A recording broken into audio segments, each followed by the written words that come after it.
Thank you very much indeed, and good morning, everybody. Yes, welcome to our quarterly investment update. And with me, I'm joined as usual by Ros Price. Ros, morning. Good morning. And Alex Scott. Good morning. Now, for those of you who received a link, we'll have had a link to some slides. So we won't refer directly to those, but obviously they will actually link to what we're hopefully talking about today. So let's start off with what we normally do with our asset allocation, which is looking at the main scenarios that Ros sort of draws up. So Ros, what were the key scenarios for this particular quarter?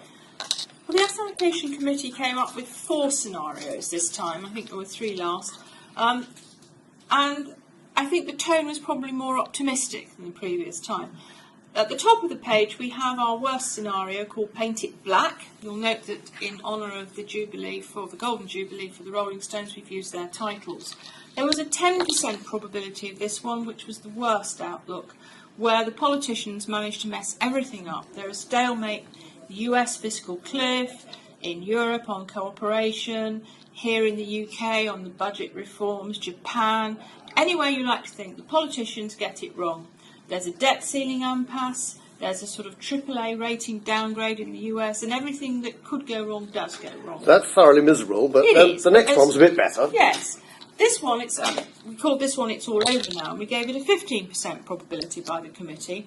Here it's pretty much some of the same things, but there is economic stagnation. So the politicians here get much looser with their fiscal policy. We have a very loose monetary policy, and everybody then suddenly says, let's give up austerity and goes for growth. Problem then is we might see inflation start, we might be heading for stagflation. But still only about 15% you put on that one. Yes. The main one was actually the next one along, wasn't it? Yes, this is a very odd title. You can't always get what you want. That's what you always tell me. I know. Here, and this is our main thing, that we see gradual healing of the world economy. And now you will all know that when you've been poorly, you feel a lot better for a couple of days, you rush out, you overdo it, and you have a bit of a setback for a day. And we see the world economy going up. 2 steps forward, 1 step back. But gradually, growth takes over. It meets the consensus expectations. Central banks carry on the right policies. Somehow the politicians get to a resolution of fiscal cliff and things like that in Europe. And just gradually, things return to what we think of being normal. Which is quite remarkable, considering we're 4 years off the largest financial explosion any of us had ever seen. But you then go on and you do have one really optimistic jumping jack flash, don't you? Yes, 20% here, which will surprise people perhaps. And here it's that someone waves a magic wand almost. We get economic performance in the US better than we expect. We get politicians doing the right thing first time round. We get China and the emerging markets stimulus, increasing world trade. You get peripheral Europe moving gradually back to normality. You get Europe becoming more of a federal organisation, coordinated budgets and things. And markets can even think that, we'll see interest rates go up eventually. Now, careful, calm down, dear. I know. Now, let's actually go round the world and have a look at some of the key elements. Alex, the recovery in the US, it certainly seems to be there, doesn't it? It does, and we see it broadening and deepening that recovery, really to the extent that if we end up in a jumping jack flash upside scenario, then the US role within that could be a key element. I think the important thing here for us in the US is that we see the consumer recovery really gaining ground now, and one of the reasons for that is the housing market in the US has stabilised. We're seeing house prices bottoming out and starting to rise in more and more cities across the US. And that brings a whole host of knock-on factors. We're seeing more housing transactions, we're seeing more house building going on, we're seeing mortgage borrowing starting to pick up again. So more confidence. More confidence, but I think more real impacts on the economy as well. So there's the spending associated with house building, with the big durable goods transactions, fridges and freezers and so on that go with housing activity. There's the ability, there's the wealth effect that higher house prices bring for consumers and for many people as well. There's the escape from negative equity, perhaps the ability to refinance on a cheaper mortgage deal and release a bit of disposable income. So there's a lot of positives to come from this for the US economy. And fuel as well, the cost of energy coming down? Yeah, that's potentially part of a long-term trend with the emergence of shale gas as a new source of energy within the US, that pressure on fuel prices could start to ease. But really, I mean, we're seeing these aspects of recovery across the consumer sector. We're seeing car sales picking up, still well below the levels we saw before the crisis. But that's another positive factor really starting to come through. And that could help as well with the broader industrial recovery and the pickup in corporate spending that we've been waiting for 2 or 3 years or more. Alex, is this still to ignore, though, the debt and the deficit issue that's still sitting there? They haven't done anything about it. Well, if there is a theme of what could go wrong, it is the politicians. Yes, absolutely. The US is on a long-term track that is not sustainable, and they face the difficult differences of keeping growth going in the short term while addressing an unsustainable picture in the long term. We think they'll make some modest progress this year. They won't jump over the fiscal cliff. We know now, after steps taken so far, they're not going to jump over the fiscal cliff completely. So we expect we'll see measures enough to bring some tax increases and some spending cuts, but not so extreme that we really threaten the US recovery. So generally a more positive tone to that. Now, so let's move over to the other side of the Atlantic then. Ros, in Europe, the austerity would seem to be bearing some fruit at last. Well, it certainly is. You have to dig around into the entrails of the economic data. But Italy in particular, also Spain, have seen some real positive recovery on their capital balances. You will see that in Spain their exports have gone up. A lot of people say this is because they're not importing as much, but I think that's a very unfair comment. I mean, we have a chart actually in our pack which shows the current account balances in euros of the four real sick men of Europe, I suppose, and it does show some real improvement. Growth in Germany is picking up. I think markets have been very, very surprised by the strength of purchasing managers' data that's come out. The ZEW yesterday came out above 7, and everybody said it was only going to be about 6. So, yeah, things are not as bad as we think. I know Greece isn't on here, but it's not really such a major financial issue. No, it's not. I mean, it is quite small in its economic size. But in terms of asset allocation overall for Europe, you're generally more positive.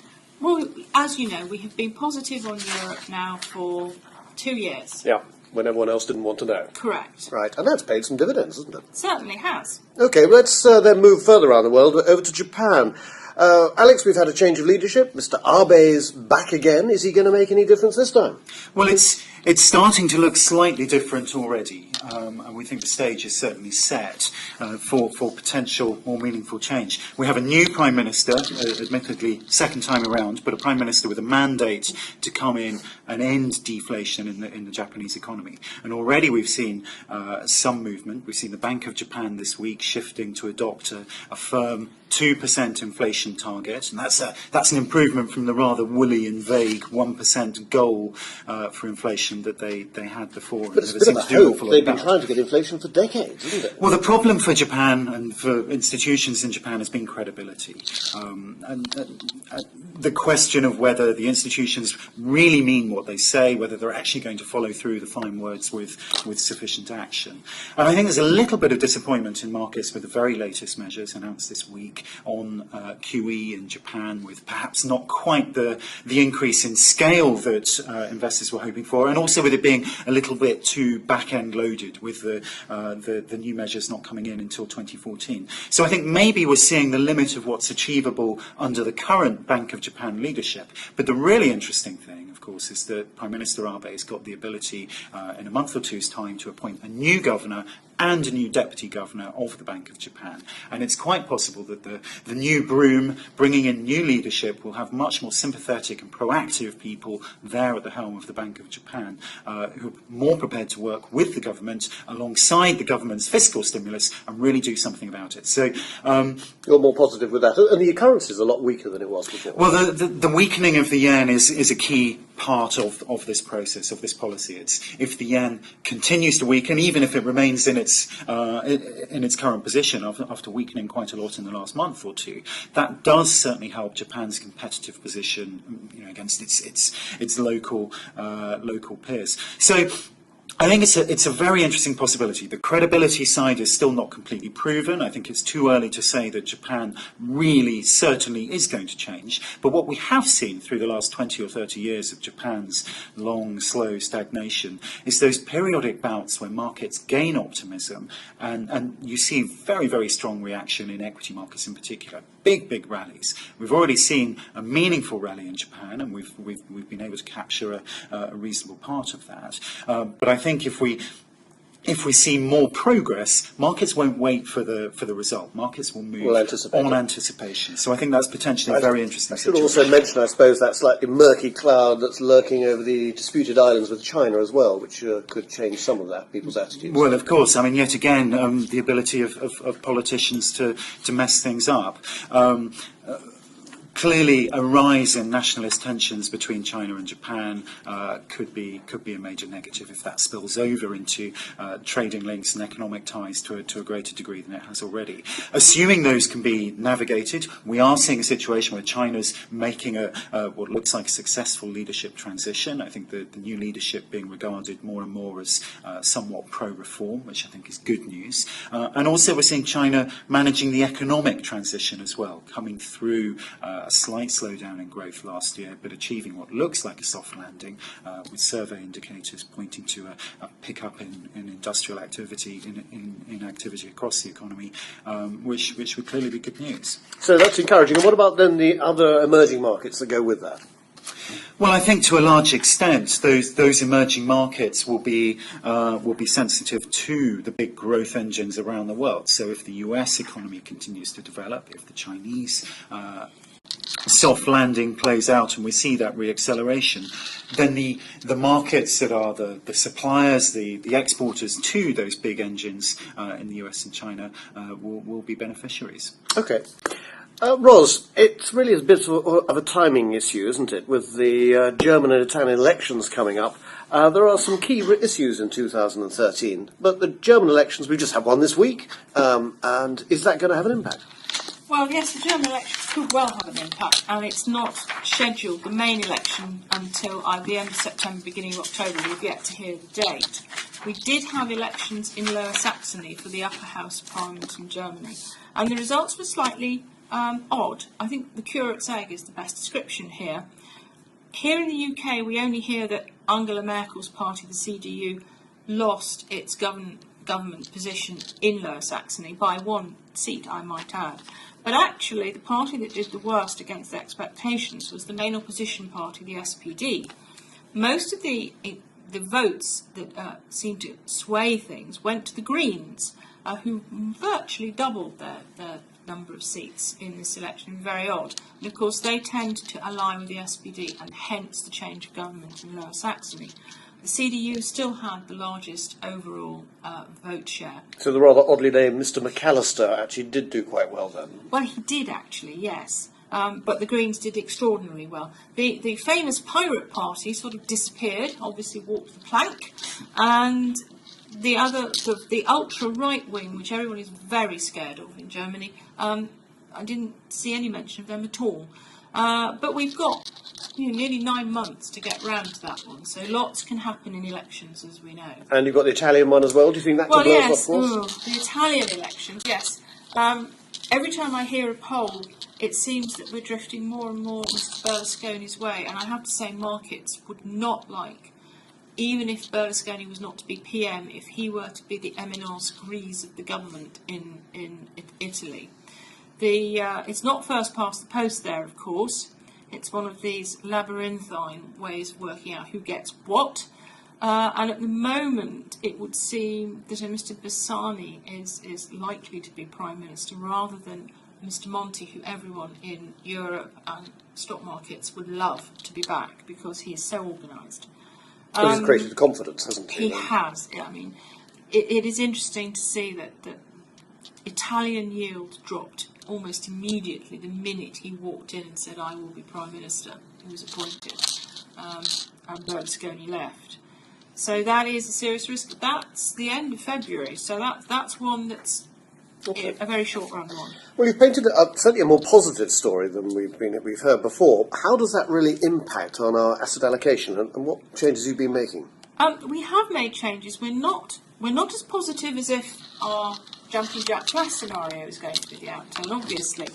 There is still quite a lot of risk, as Alex points out, as the US shenanigans over their budgets. Here in the UK, we've just dug ourselves a tank trap with the probability of a vote on whether we're in or out of Europe. China, as Alex said, we have all sorts of things. But notwithstanding all that, we are pretty positive on equities. We feel that the long bond bull market, which has been really a return to the normal range of bond yields, looking back through long-term history, is over. But we don't see a collapse in bond prices, ergo a rise in yields, a big rise in yields this year. So whilst we are very pro-equity, we are not binning our bonds, as some people are suggesting one should. Well, there's been a lot of concern, though, about what's happened with treasuries, what's happened with gilts, and whether people should still be in those assets. We still maintain a small holding in our gilt portfolio. We certainly maintain corporate and high yield because there is still some to go for there. So what have you done to try and mitigate the risk in the gilt area? What we do is what they call, the technical boys called, we shorten duration, which means that the bonds basically are ones that mature a bit sooner rather than later. We don't hold the longer end of the bond market anymore. Why? What's the point of that? Well, surely you've still got the same risk? It's to do with a thing called the volatility. Well, it's modified duration, but you don't want to know that, really. And it means that the longer the bond is, the more that a price drops and the yield therefore rises, it's bigger the further out it is. So if you're short, so there's less time for the bond maturing. So a greater level of predictability of what you're going to get. Yeah. Right. Well, you know what you're going to get anyway if you always hold it to maturity. But some of us, I'm afraid, won't be here to see our 55s mature. You never know. The drugs are quite good.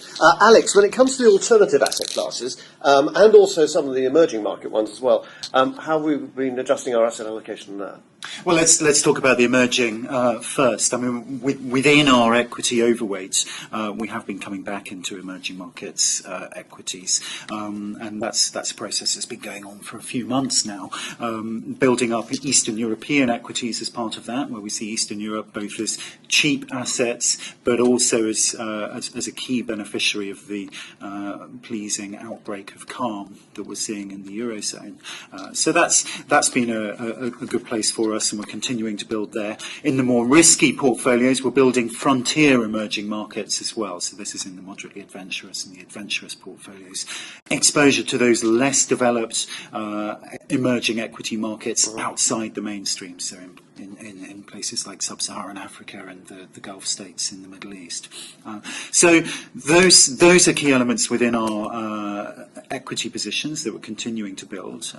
Japan equity, of course, we're continuing to build as well. That's an overweight for us. And within the alternative assets, we have been moving back into real estate equities, so that's global property shares, focused more on US and Asia than elsewhere. But those assets continuing to benefit from the stabilisation of and property gold? markets.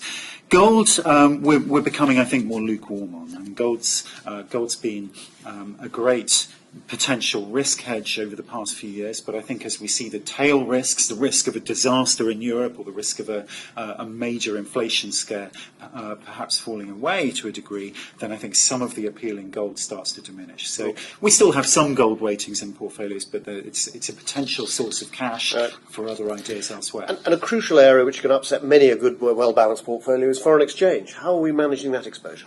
Well, we've made quite a lot of changes over the last few months in our foreign exchange exposure. We're now hedging almost all of our Japanese yen exposure in practical terms. All of it, or as near as all as we can. We think if the Bank of Japan is trying to impose a policy of weak yen, and if they really mean it, then it's extremely sensible to be hedging that exposure. So we do that. We're currently hedging about half of our dollar exposure. Overall, we think there are some reasons to be positive about the dollar, as the US economy is performing pretty well. But ongoing risks around the debt ceiling and the political situation And the euro? hold us back a little. The euro, we're not hedging at all, so we have full exposure to the euro currency, where we're picking up that exposure from European assets. That's a change in the last few months. We've been surprised to a degree how little the euro has rallied compared to other European assets, given the step away from the abyss that we saw in the summer. We've seen very strong rallies in peripheral government bonds in Europe, in European equities, and some of these other asset classes. The euro currency has rallied to some degree, but it's certainly lagged the rally we've seen in those other assets. More to go so we're there. very happy having that euro exposure in portfolios. Okay, one other issue then. I mean, we haven't really mentioned about inflation. Do you think there's much inflation risk this year? We think it's more a medium-term issue. Inflation for the developed market economies, not a big risk for 2013. We are seeing labour markets improving, but not yet to the degree where we think we have to worry about, or central banks will worry about strong wage rises and the risk of a wage price spiral. Yes, there are some commodity pressures out there, but not yet widespread, and I think good reasons to suspect that price pressures in some of the energy products could weaken over the next year or so. And really, for those who worry that QE or unlimited QE could be a source of inflation in the future, we've got to remember we could be looking at a situation over the next year or two where some of these QE programs are starting to wind down, and where that source of risk for inflation starts to diminish. Okay, well, can I just then take it a bit stage further? We talked about the positive asset classes. Where have we actually reduced exposure in particular asset classes? Well, Ros has talked about gilts to some degree, and we have made some small reductions in our total gilt weightings, but also in duration or the sensitivity of gilts to a rise in bond yields or interest rates. So we've shortened the average maturity of our gilts, and that makes us less sensitive to that potential rise in yields. And that actually means that our gilt exposure in portfolios is relatively small now. It's been relatively low for some time. We have around 4% of a balanced portfolio, for example, exposed to gilts. So really not a large exposure. We started taking profits on some of our corporate bonds, both investment grade and high yield corporate bonds. It's been a great asset class for us over the last 18 months or so. We've seen very good returns there, but we think that yields have reached a sort of level where there's not really so much to go for. Whilst returns could be positive this year, we think they probably will be positive. There are probably more exciting things elsewhere. So we've trimmed those allocations. Things like hedge funds and managed futures. The hedge funds, the CTA managed futures products we came out of during the fourth quarter to a large degree. We remain on the sidelines as much as on the whole on those positions, not looking to come back in at the moment. We think the cost base that most of those funds face is not really appropriate for the sort of environment we're looking at. Better returns elsewhere. Better returns elsewhere in equity markets in particular. Well, speaking of returns then, can you give us sort of thumbnail as to what the performance has been like? Well, we think 2012 in the end was a relatively good year for the funds, which is obviously pleasing after the more difficult 2011. Very much doing what we expected. Or even better, actually. The multi-manager portfolio is certainly outperforming relevant peer groups, coming in with a 2012 result ahead of our average long-term projections. And I think given the fact that we navigated that year with pretty strong protection in terms of puts and so on in the portfolios, we know we had our downside covered through the middle part of the year when risks were particularly high. To come out with that sort of result, I think, is pretty pleasing. And it's brought us to the situation where long-term results for the funds still continuing to deliver very much against the long-term return expectations we've got for these strategies. And the lower-cost asset-allocated passives doing the same, but obviously not getting not getting the benefit of the active managers through 2012. We had good results from some of the active fund managers in certain asset classes through 2012. So in that year, the AAP funds, which are focused on the lower cost index exposures, not picking up that benefit, but still long-term results in line with our expectations for those strategies. And we're coming up for an anniversary on the personal injury fund as well.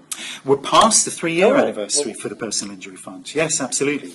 So 3 years there, the fund has again delivered slightly ahead of expectations that we had for those strategies. Returns returns a little over 5% per annum with very low volatility, and we've seen that fund proving to be pretty popular at the low end of the risk spectrum. Well, that seems pretty good. I should also mention that we won't discuss it this time, but maybe next quarter, because we've just come up to the annual anniversary of the first anniversary of the Unconstrained Fund as well, which seems to be doing what you wanted it to be doing, to actually take our themes a little bit further. Yes, it does. We moved through the risk profiles, and I think it's not tempting fakes. It's not quite one yet, but it seems to be doing what we hoped it would do. A baby that's behaving well. Yes. Well, Ros, Alex, thank you very much indeed for that. And if you haven't got slides for this, then please do contact your Seven Investment Management Relationship Manager. Delighted to help. The investment report is on the website, and if you'd like any further information, please do make contact with us.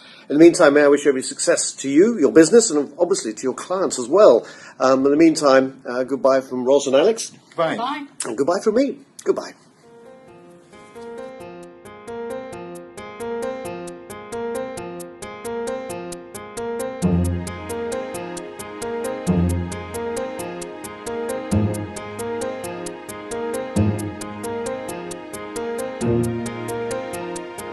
Thank you.